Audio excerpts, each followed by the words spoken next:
Welcome to Luca is a Billionaire, where the only thing I invest in is your answers.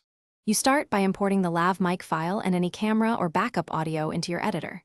Make sure sample rate and bit depth match. Mismatched rates cause pitch shifts.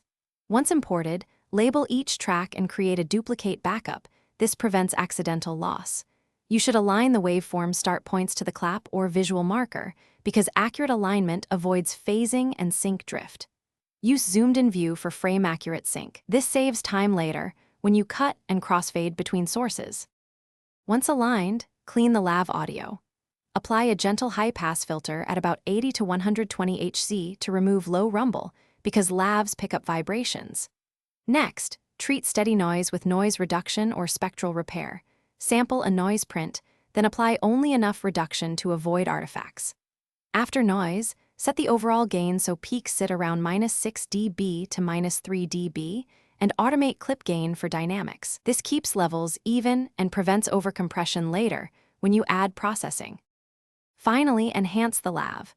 Use subtractive EQ to remove boxiness, add gentle compression to control peaks, and apply light de-essing if sibilance is harsh, because small moves preserve natural tone. Compare to a reference mic and adjust EQ to match character. Once satisfied, export a WAV at 48,000 HC, 24-bit. If you run into issues, make sure both files share the same sample rate. Check phase alignment between sources, and revert to your backup if processing creates artifacts. This resolves.